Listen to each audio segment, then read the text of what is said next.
नमस्कार। आज हम करने वाले हैं वर्ण एवं वर्णमाला, जो हमने पढ़ा था उसी के प्रश्न उत्तर। तो प्रश्न उत्तर हम देखते हैं और सीखते हैं। अगर आपने पीछे की वीडियोस को नहीं देखा है तो पहले आप उन वीडियोस को देख लीजिए, उसके बाद आपको ये समझ आ जाएगा, तब आप इसके आगे प्रश्न उत्तर करना शुरू करें।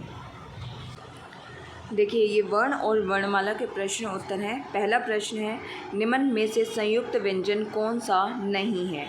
तो ये देखिए, आपके पास चार ऑप्शन हैं, य, क्ष, त्र और ज्ञ। अब आपको इनमें से बताना है कि इनमें से संयुक्त व्यंजन कौन सा नहीं है। तो कल मैंने आपको वीडियो में पढ़ाया था संयुक्त व्यंजन हमारे कौन कौन से होते हैं। तो श्र, त्र, ज्ञ। श, त्र और ज्ञ हमारे संयुक्त व्यंजन हैं, लेकिन य जो है वो हमारा संयुक्त व्यंजन नहीं है। तो इसका सही जो उत्तर है वो है य हमारा संयुक्त व्यंजन नहीं है। अगला प्रश्न हम देखते हैं, उच्चारण स्थान की दृष्टि से कौन सा विकल्प शुद्ध है? तो उच्चारण स्थान आपको बताना है। कल मैंने आपको सभी वर्ण जो है हमारे सभी व्यंजन, उनका उच्चारण स्थान बताया था। तो देखिए और बताइए कि इसमें से कौन सा जो वर्ण है, कौन सा जो विकल्प है वो शुद्ध है। सही बताना है आपको, बाकी तीन आपके गलत हैं। एक इसमें से विकल्प शुद्ध है, वो आपको ढूंढना है और बताना है।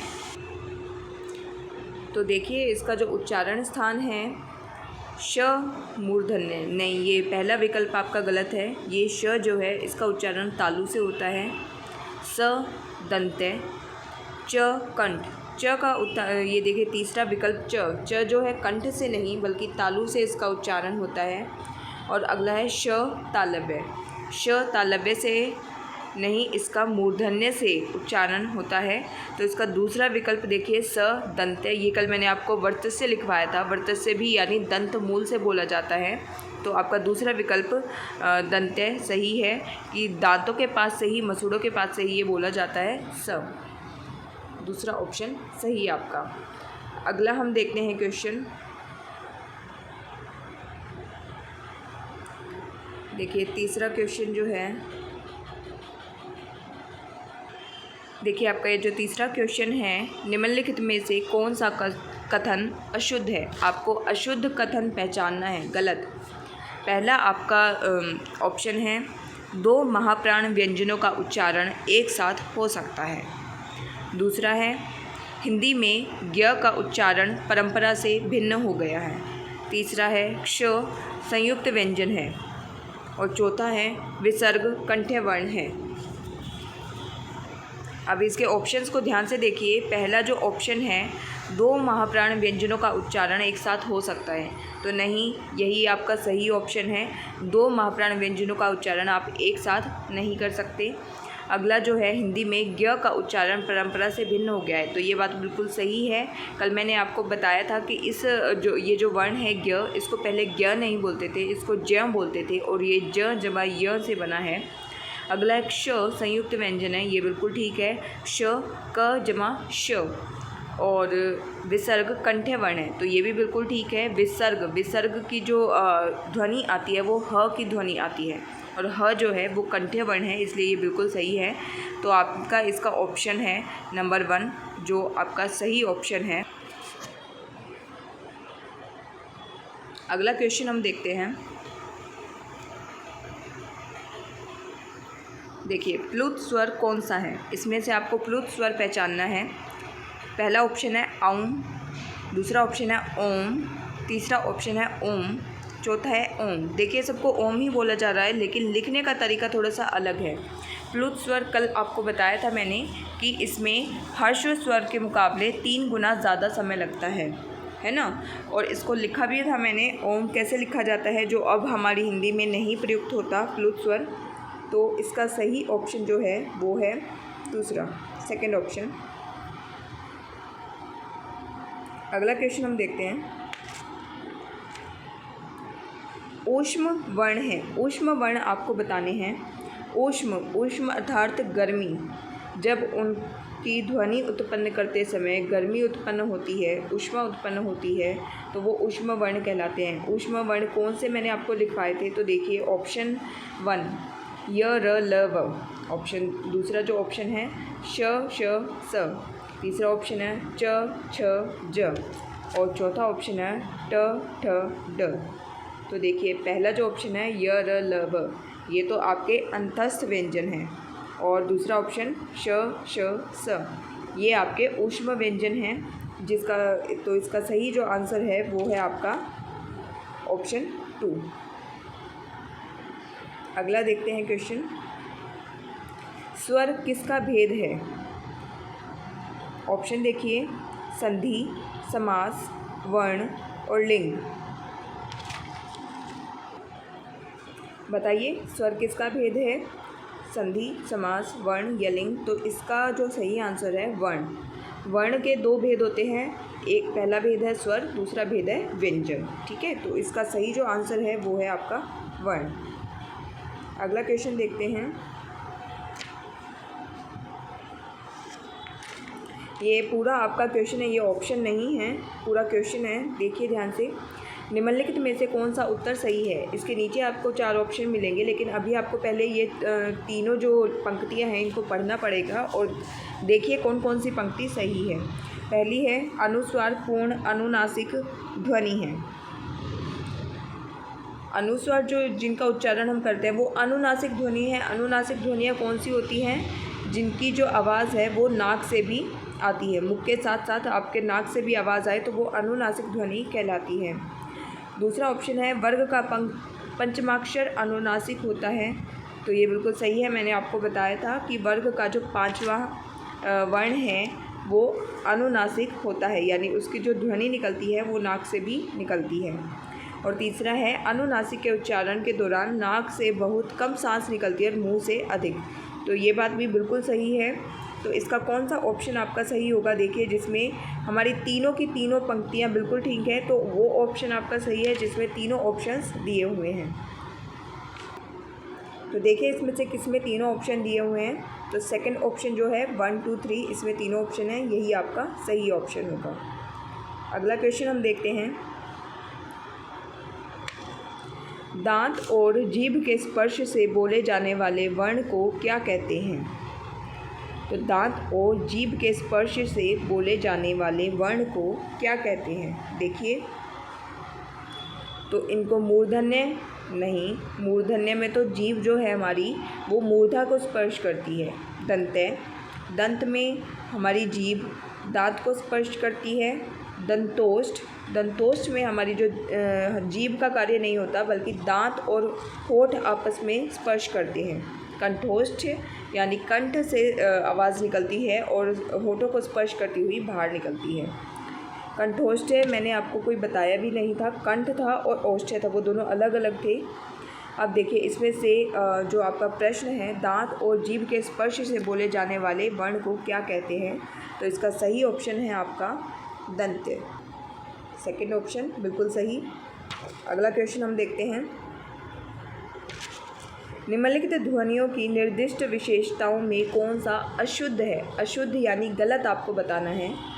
ठीक है, यहाँ पे ये देखिए 4 ऑप्शंस में 4 वर्ण दे रखे हैं और वर्ण के आगे उनका उच्चारण स्थान दे रखा है, साथ में उनका प्राण बता रखा है कौन सा है। तो आपको सही ढूंढना है, देखते हैं, मतलब अशुद्ध ढूंढना है आपको, यानी 3 ऑप्शन आपके पास बिल्कुल सही हैं और एक ऑप्शन जो है वो आपका गलत है।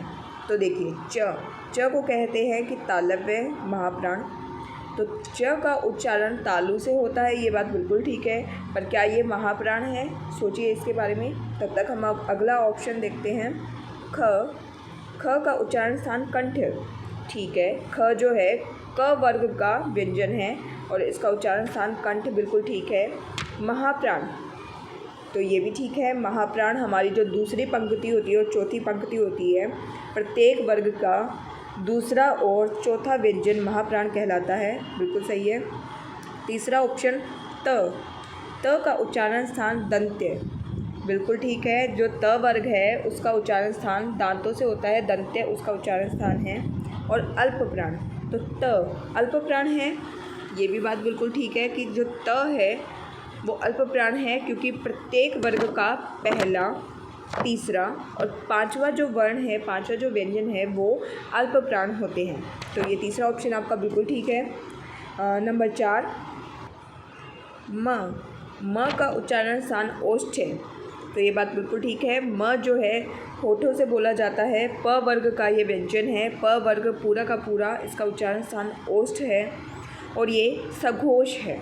सही बात है। सघोष कौन से व्यंजन थे?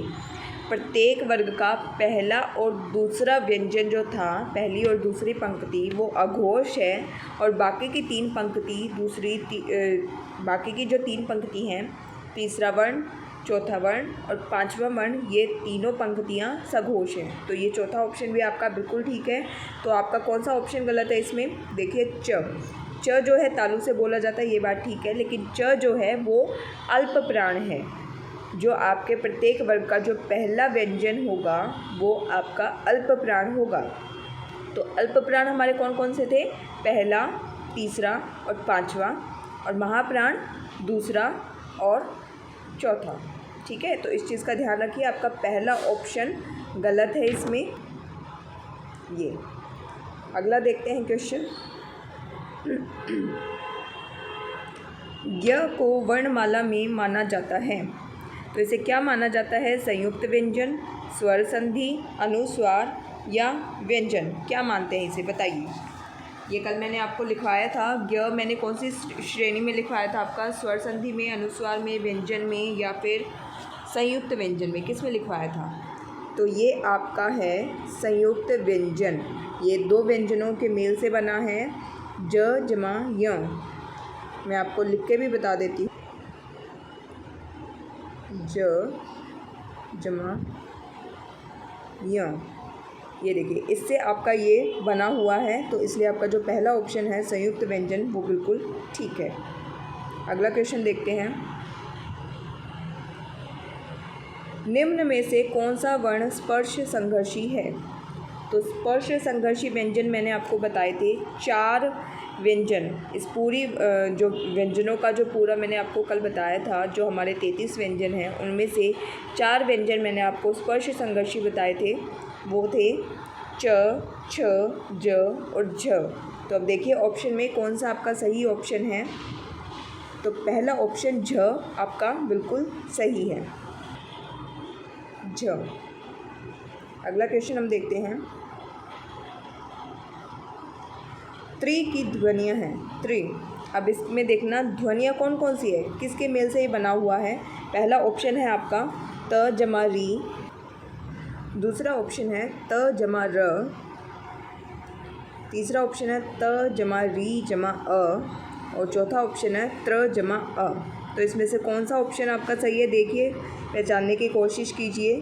पहला ऑप्शन, दूसरा ऑप्शन, तीसरा ऑप्शन और चौथा ऑप्शन, कौन सा ऑप्शन सही है? तो देखिए, इसका पहला ऑप्शन आपका ठीक है। पहला ऑप्शन आपका बिल्कुल ठीक है। ये जो हमारे यहाँ पे किसी भी वर्ण के नीचे जो ऐसी मात्रा लगती है वो री की मात्रा होती है। ठीक है, तो आपका पहला ऑप्शन बिल्कुल ठीक है। अगला क्वेश्चन हम देखते हैं। निम्न में से सघोष वर्ण हैं, तो देखिए ऑप्शन हमारे अ, क, ख और च। पहचानिए सघोष वर्ण कौन से थे, आपको बताया गया था जब हमने स्वर पढ़े थे। तो स्वर में मैंने आपको बताया था कि जितने भी हमारे स्वर हैं वो सभी के सभी सघोष होते हैं। सभी स्वर हमारे सघोष होते हैं। और व्यंजनों में प्रत्येक वर्ग का तीसरा, चौथा और पांचवा जो व्यंजन होता है, पांचवा जो वर्ण होता है वो हमारा सघोष होता है। तो देखिए अ स्वर है तो ये सघोष है। ठीक है, क, ख, क जो है क पंक्ति का पहला व्यंजन है और ख दूसरा है। च जो है च वर्ग का पहला व्यंजन है, तो इसलिए पहला और जो दूसरा व्यंजन होता है ना वो अघोष होता है। बाकी जो तीसरा, चौथा और पांचवा व्यंजन होता है वो सघोष होता है। तो इसमें सही जो ऑप्शन है आपका वो है अ। ठीक है, अगला हम देखते हैं क्वेश्चन। प्रश्न ख है, ख।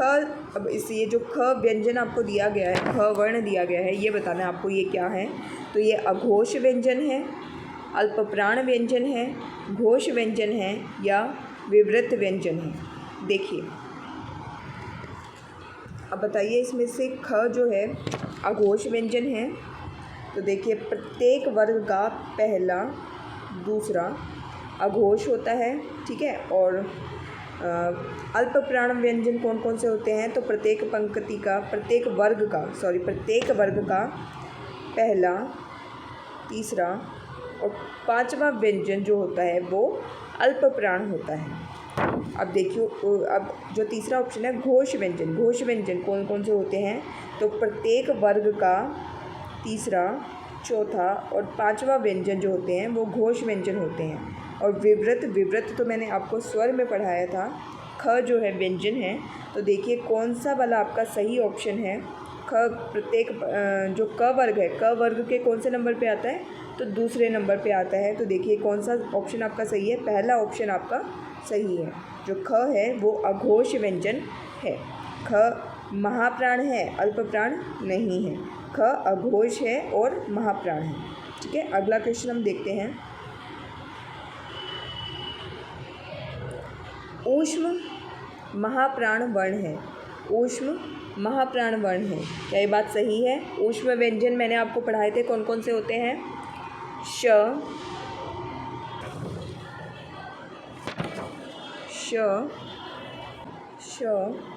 स और ह। ये चार जो होते हैं ये ऊष्म व्यंजन होते हैं। ऊष्म व्यंजन हैं तो ये देखिए, ये ऊष्म व्यंजन, जितने भी ऊष्म व्यंजन होते हैं ये महाप्राण व्यंजन होते हैं। सारे के सारे ऊष्म व्यंजन महाप्राण होते हैं। तो देखिए इनमें से कौन सा ऊष्म व्यंजन है? ख नहीं, ये ऊष्म व्यंजन नहीं है। च ऊष्म व्यंजन नहीं है। ट ऊष्म व्यंजन नहीं है। और श ये ऊष्म व्यंजन है आपका। तो आपका जो सही ऑप्शन है वो है नंबर। अगला प्रश्न देखते हैं। निम्न में से कौन सा प्रकंपित वर्ण है? प्रकंपित मैंने यानी जब इसका उच्चारण हम करते हैं तो गले से कंपन उत्पन्न होता है, हमारी स्वर तंत्रियों में कंपन उत्पन्न होता है। तो देखिए इसका सही जो ऑप्शन है वो है र। प्रकंपित वर्ण जो है वो एक ही है और वो है र। अगला क्वेश्चन देखते हैं हम।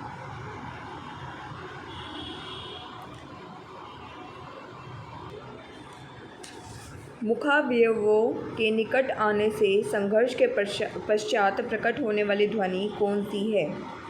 तो जब हम बोलते हैं तो जब हमारे मुख को के अवयव यानी हमारे मुख का कोई भी हिस्सा जब पास आता है और उनमें संघर्ष होता है तो उसके बाद जो ध्वनि उत्पन्न होती है उस ध्वनि को हम क्या कहते हैं? बताइए।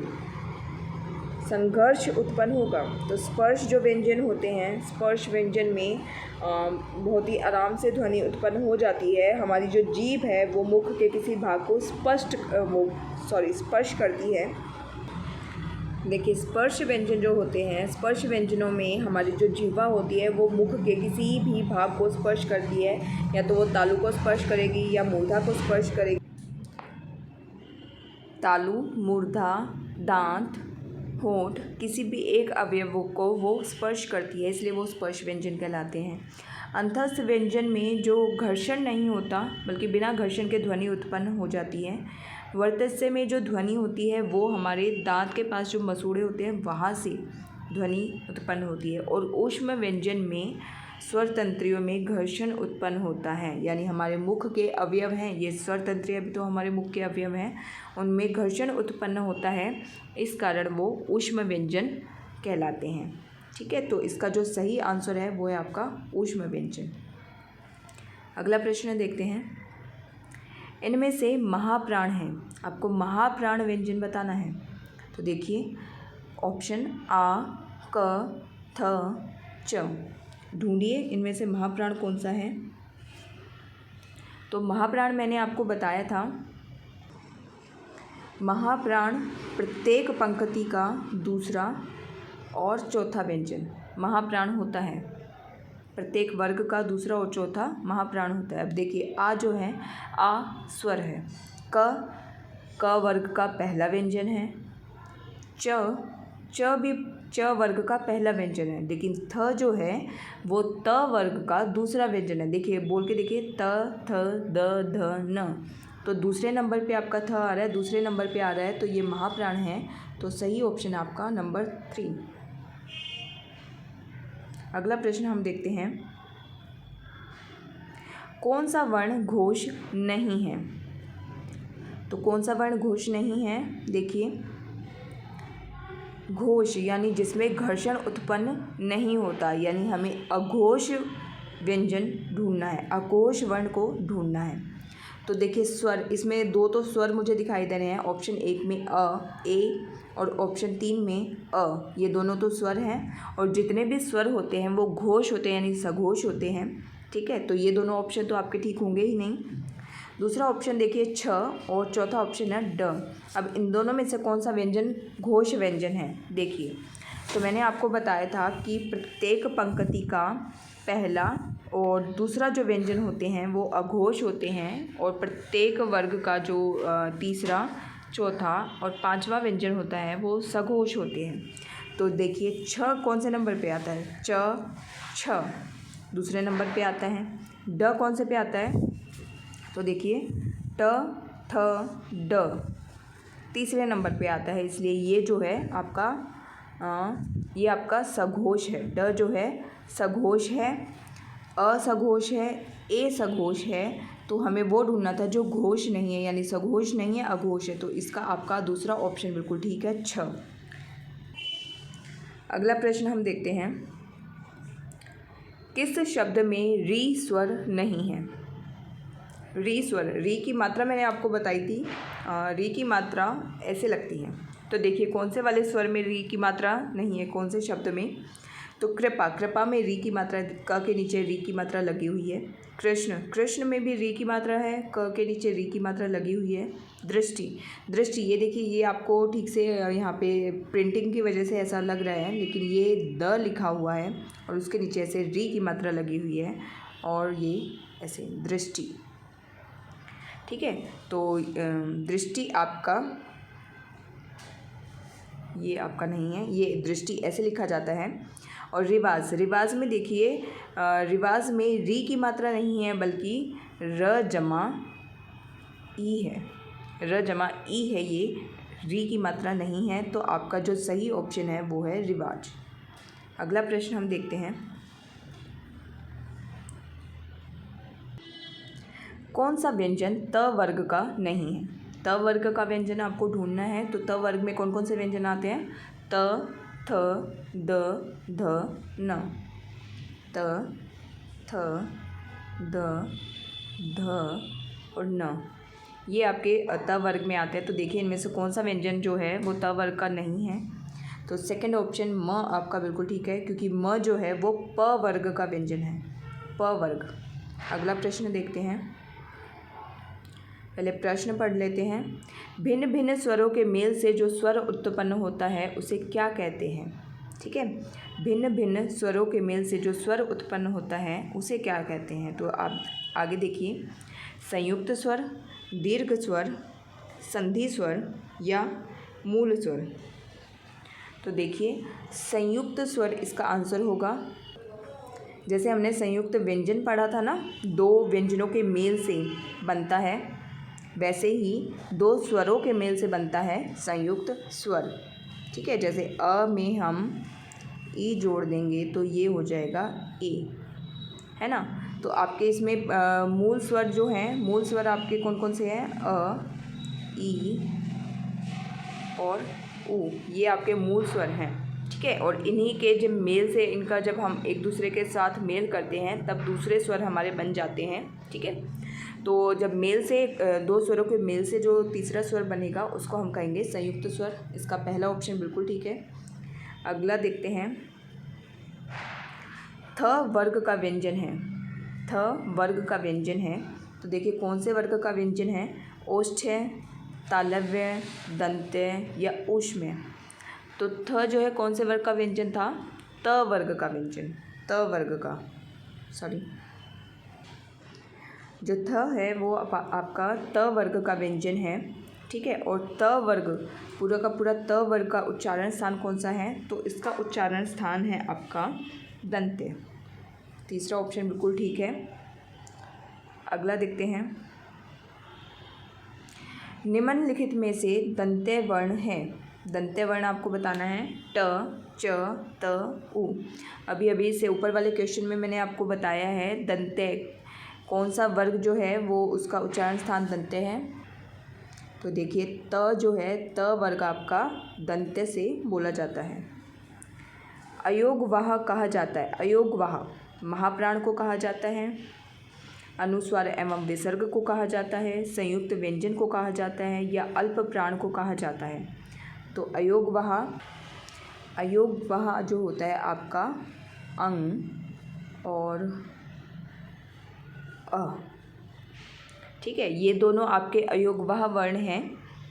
इन्हें स्वर भी बोला जाता है, लेकिन इनका जो लिखने का तरीका ये अलग से नहीं लिखे जाते, ये व्यंजनों के मेल के साथ ही लिखे जाते हैं, इसलिए ये अयोगवाह हैं हमारे इसमें। और अंग को बोला जाता है अनुस्वार और अह को बोला जाता है विसर्ग। ठीक है, तो आपका ये ऑप्शन नंबर 2 बिल्कुल ठीक है। तो आज की ये वीडियो आपके क्वेश्चन आंसर्स यहीं तक थे। आपको पसंद आया है तो इसे लाइक करें, शेयर करें और सब्सक्राइब ज़रूर करें इस चैनल को। ये जितने भी प्रश्न आज मैंने इस वीडियो में कराए हैं ये सभी के सभी पहले की परीक्षाओं में आ चुके हैं। कोई यूपी की टीजीटी परीक्षा में, कोई DSSB में और इसी तरह से अन्य परीक्षाओं में भी ये क्वेश्चंस आ चुके हैं।